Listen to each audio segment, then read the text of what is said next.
It had been a noisy night. Katie discovered that when the phone rings at 3 in the morning, it surprises you. Orbie learned that when a new baby is being born, everybody rushes around and can't find things. And they both learned that a new baby makes exciting things happen.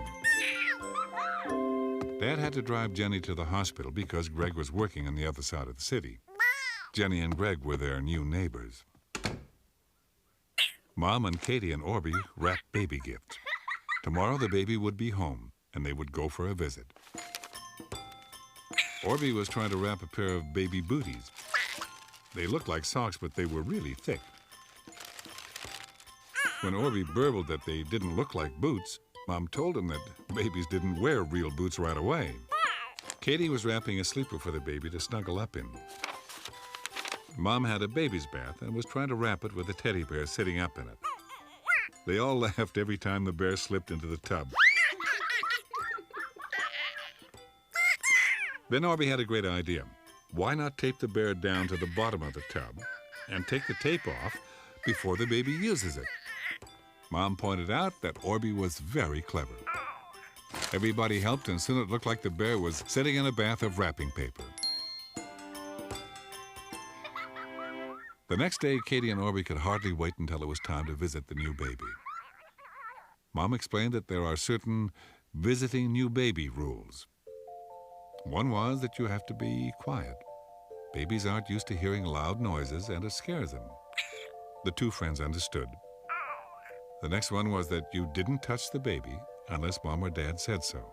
Babies were very precious and needed very special care. Katie and Orbie smiled. The last one was that a mummy is very tired after having a baby, and so the visit needs to be short. The two friends understood and were ready to go.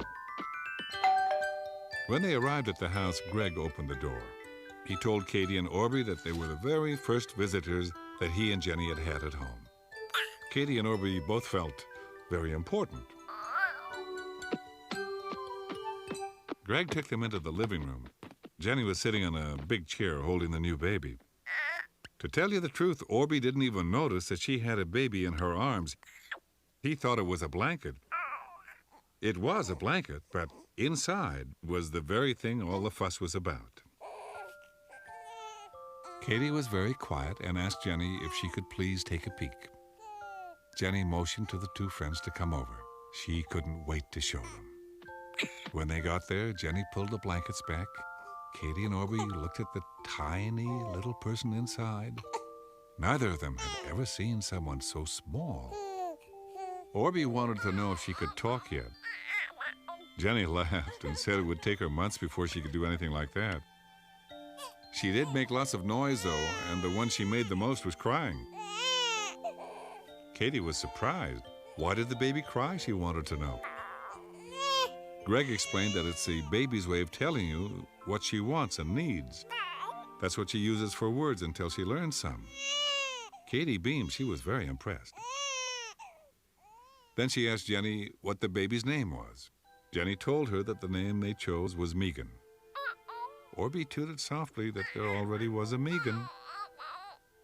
Jenny smiled and said that sometimes people have the same names. Katie told Orbie that they would call this Megan Little Megan. I think Little Megan liked it because she wiggled and opened her eyes. Katie looked at them and the baby seemed to look right back. Katie said, "Hi, Little Megan." Orbie softly snorkeled the same thing. The baby smiled. Katie whispered to Jenny that she thought maybe Little Megan liked them. Jenny told them she was sure she did. Jenny pulled the blanket back some more, and Katie and Orbie saw two teeny tiny hands. At first they were clenched in a fist, but then Little Megan opened them up and they saw her tiny but long fingers. Jenny told Katie and Orbie they could touch the baby's hand if they wanted to. Katie and Orbie looked back at Mom, and Mom nodded. When they touched her hands, the baby did an extraordinary thing. She wrapped her fingers around Katie and Orbie's fingers, and she held tight.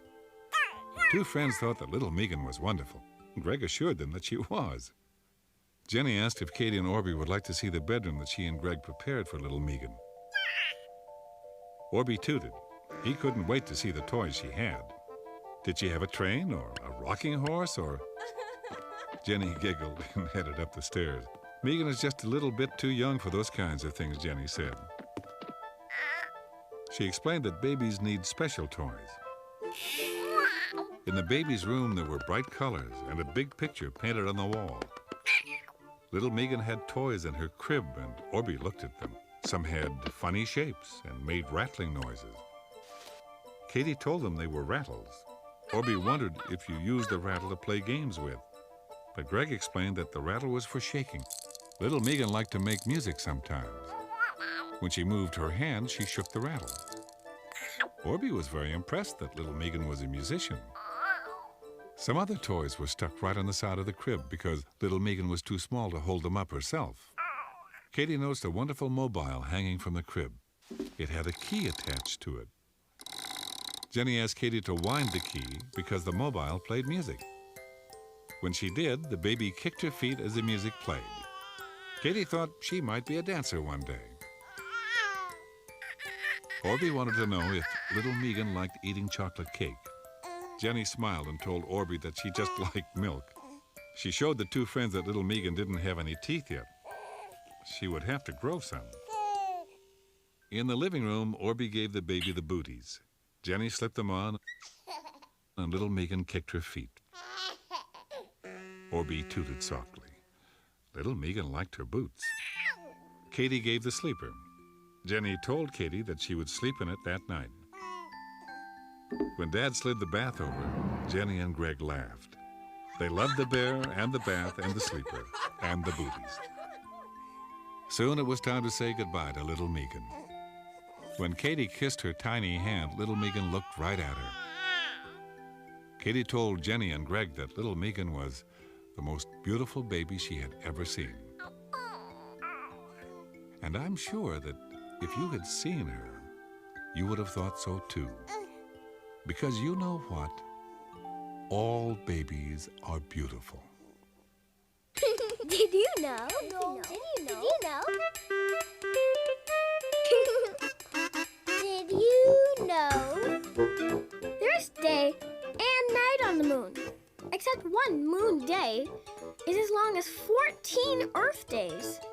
And one moon night is equal to 14 Earth nights. Good thing there's no school on the moon.